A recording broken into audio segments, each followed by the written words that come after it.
Hello everyone, so let us start with the second part of the marginal costing. अच्छा, जिसने पहला वाला part नहीं देखा है ना, वो पहले फर्स्ट वाला पार्ट देख लीजिए इसका for a better understanding. Okay, तो लास्ट वाले टॉपिक में मैंने क्या बताया था कि 3 इंडिकेटर्स होते हैं मार्जिनल कॉस्टिंग के डिसीजन मेकिंग करने के लिए। पहला है आपका PV ratio, second is your break even point analysis and the third is your margin of safety. So let us start with PV ratio, profit volume ratio. Okay, so what is profit volume ratio? It is nothing but the relationship between contribution and sales. हम लोगों ने last lecture में बात की थी कि sales में से जब वेरिएबल कॉस्ट माइनस करते हैं तो हमें कंट्रीब्यूशन मिलता है. ठीक है, कंट्रीब्यूशन में से फिक्स्ड कॉस्ट माइनस करते हैं, we get the profit. PV ratio क्या है? Profit volume ratio. यहाँ पे वॉल्यूम का मतलब ही होता है सेल्स. ठीक है, तो इसका रिलेशनशिप किसके बीच में है? कंट्रीब्यूशन और सेल्स के बीच में रिलेशनशिप बताता है पीवी रेशियो. बहुत इजी सा फॉर्मूला है इसका, कंट्रीब्यूशन अपॉन सेल्स इंटू 100. ठीक है, it is a relationship between contribution and sales, तो इसका फॉर्मूला भी है contribution upon sales into 100.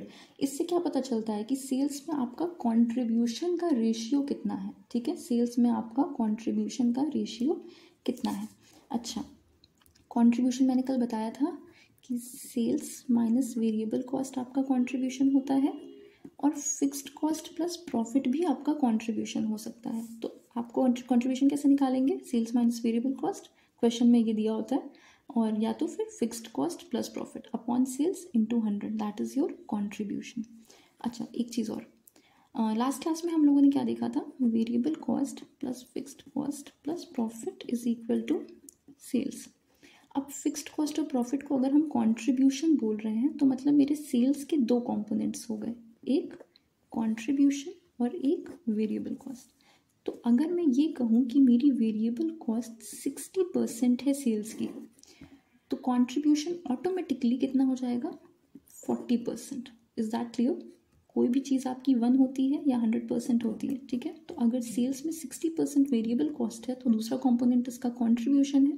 It's very much obvious कि 40% आपका कंट्रीब्यूशन हो जाएगा. इसी से इसका सेकेंड फॉर्मूला मिल जाता है, PV ratio is also equal to 100% minus variable cost percent. ठीक है, 100% minus variable cost percent. अच्छा, कई बार क्या होता है ना, हमारे क्वेश्चन में आपका डेटा इस तरह से दिया होता है. सपोज 2020 में आपका प्रॉफिट कितना है और सेल्स कितनी है, एंड 2021 में आपका प्रॉफिट कितना है और सेल्स कितनी है. अगर आपको डेटा इस फॉर्मेट में दिया हुआ है, in that case PV ratio का थर्ड फॉर्मूला यूज करते हैं, which is delta profit upon delta sales into 100. Delta profit means change in profit upon change in sales into 100. ठीक है, चेंज इन प्रॉफिट मीन्स 2021 में आपका profit 10,000 हो गया, 2020 में आपका प्रॉफिट 8,000 था, तो 8,000 से अगर 10,000 हो गया तो चेंज कितना है? 2,000 का. वेराज अगर आपकी सेल्स 2020 में थी 10,000 की और यहाँ पे हो गई है 20,000 की, तो चेंज कितना है? 10 से 20,000, दैट इज 10,000 का चेंज है. दैट इज, ये हो गया आपका डेल्टा प्रॉफिट और ये हो गया आपका डेल्टा सेल्स. ठीक है, यही आपका फॉर्मूला है, delta profit upon delta sales into 100. ठीक है, इन तीनों फॉर्मूलों से आपका पीवी रेशियो कैलकुलेट हो जाएगा. अच्छा, डिसीजन मेकिंग किस बेसिस पे करते हैं पीवी रेशियो के साथ? Higher the PV ratio is always better for the business. Obvious है ना, जितना भी ज़्यादा आपका पीवी रेशियो होगा मतलब आपका प्रॉफिट लेवल उतना ज़्यादा है, तो वो कंपनी के लिए या बिजनेस के लिए बेटर बात है. ठीक है, now let's come to the second tool of the decision making, that is break even point. Okay, so break even point का मतलब क्या होता है? The point where there is no profit and no loss. ठीक है, जिस point पे आपका ना प्रॉफिट हो रहा है ना लॉस हो रहा है. अच्छा, अब यहाँ पे देखिए, सपोज आपकी सेल्स है 10,000, वेरिएबल कॉस्ट आपने माइनस की उसमें से 6,000 एंड आपका कंट्रीब्यूशन आ गया 4,000. ठीक है, इसमें से आप माइनस करेंगे फिक्स्ड कॉस्ट और फिर आपका आ जाएगा प्रॉफिट. ब्रेक इवन पॉइंट में हम क्या बोल रहे हैं कि मेरा प्रॉफिट है no profit and no loss, which means ना प्रॉफिट हो रहा है ना लॉस हो रहा है, मेरा प्रॉफिट निल है, 0 पे है. इसको निल या 0 आने के लिए मेरी फिक्स्ड कॉस्ट कितनी होनी चाहिए? It should be 4,000. That means मेरी फिक्स्ड कॉस्ट और कंट्रीब्यूशन शुड बी इक्वल. जब मेरा कंट्रीब्यूशन और फिक्स्ड कॉस्ट इक्वल होगा तभी तो मेरा प्रॉफिट 0 होगा, और जब प्रॉफिट 0 होगा उसी पॉइंट को मैं क्या बोलती हूँ? Break even point. ठीक है, तो ब्रेक इवन पॉइंट निकालने के लिए हमें कौन सी कॉस्ट कवर करनी है? फिक्स्ड कॉस्ट कवर करनी है। और किससे कवर करनी है? कंट्रीब्यूशन से कवर करनी है। ठीक है, तो इसका फॉर्मूला क्या होता है? आप पहले फॉर्मूला देखिए, फिर हम लोग आगे की बात करते हैं। Fixed cost upon PV ratio. Fixed cost हमें कवर करनी है। कवर किससे करनी है? अभी मैंने बताया कंट्रीब्यूशन से कवर करनी है। और अभी हमने पढ़ा कि कंट्रीब्यूशन के ही रेशियो को हम लोग क्या बोलते हैं? PV ratio, profit volume ratio. आखिर सेल्स में आपको कौन सा रेशियो बताता है कि कंट्रीब्यूशन का क्या रेशियो है? ठीक है, तो fixed cost upon PV ratio, इससे आप कैलकुलेट करते हैं ब्रेक इवन पॉइंट रुपीज़ में। अच्छा, ब्रेक इवन पॉइंट रुपीज़ में अगर आपको यूनिट्स में निकालना होगा तो सेम फॉर्मूला होगा, fixed cost upon PV ratio contribution का रेशियो ही होता है, बस यहाँ पे हम इसे कंट्रीब्यूशन पर यूनिट कर देते हैं। रुपीज़ और यूनिट्स में क्या फ़र्क है? Suppose if I am selling this pen और मैंने कहा कि जब मैं 500 यूनिट्स पेन सेल कर देती हूँ तब मेरा बीईपी रीच कर देता है। बीईपी रीच करना मतलब 500 यूनिट्स पेन सेल करने पे मेरा no profit no loss situation है। ओके, और ये इसको मैं बोलूँगी BEP in units.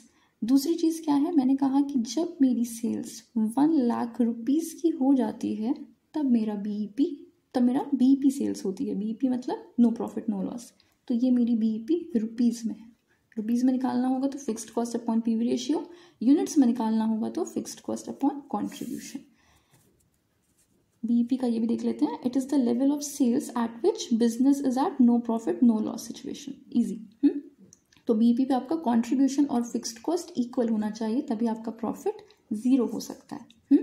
Okay, now coming to the next indicator, margin of safety.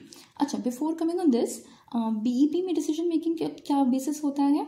जब भी आपकी बीईपी लोअर होती है it is good for your company. ठीक है, जितना कम बीईपी है उतनी अच्छी बात है, जितना ज़्यादा बीईपी है that is an alarming situation.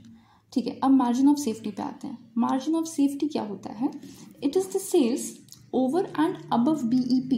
देखो, अगर मैंने कहा कि जब मैं 10,000 रुपीज़ की सेल करती हूँ तो मुझे ना प्रॉफिट होता है ना लॉस होता है, मतलब 10,000 रुपये मेरा क्या है? बीईपी है।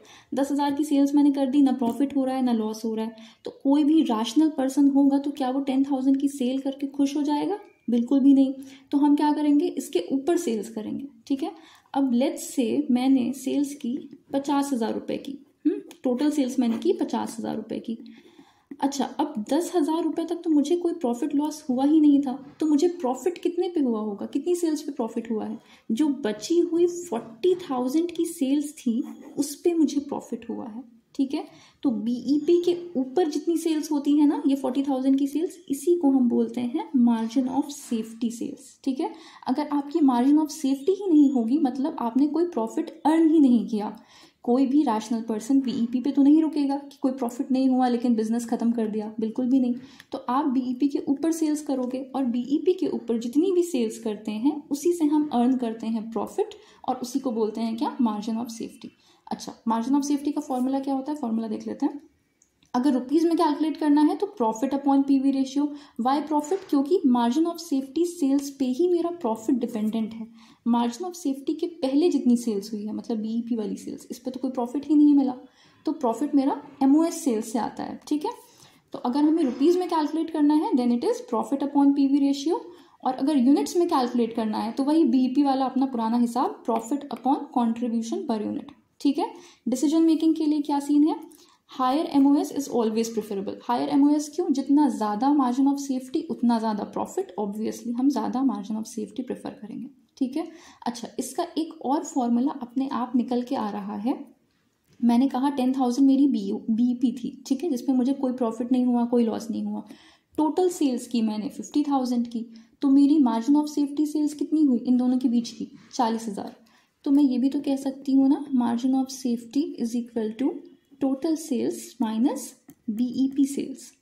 ठीक है, total sales minus BEP sales. तो this can also be a formula for calculating margin of safety. हम देखेंगे कि हमें क्वेश्चन में इंफॉर्मेशन किस टाइप की लिखी हुई है और हमारे पास क्या क्या चीज़ें अवेलेबल हैं, और उसके according we'll do the answer.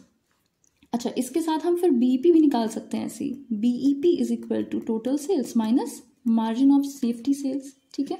अगर आपको ये 10,000 निकालना है, ठीक है, सपोज ये 10,000 आपको कैलकुलेट करना है और टोटल सेल्स दी है 50,000, मार्जिन ऑफ सेफ्टी आपको पता है 40,000, इसको माइनस कर देंगे, बीईपी आ जाएगा।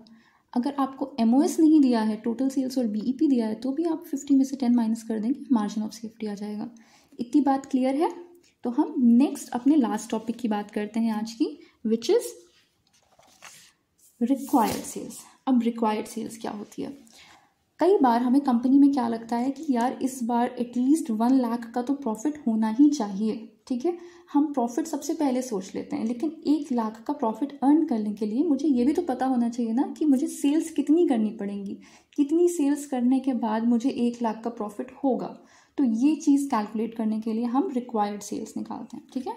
तो required sales is equal to fixed cost plus required profit. आप इसको डिज़ायर्ड प्रॉफिट भी कह सकते हो। डिज़ायर्ड मतलब आपने इतनी चाहत रखी है कि यार 1 लाख का प्रॉफिट तो मैंडेटरी होना ही चाहिए, तो fixed cost plus desired profit upon PV ratio से आपका आ जाएगा रिक्वायर्ड सेल्स, ठीक है।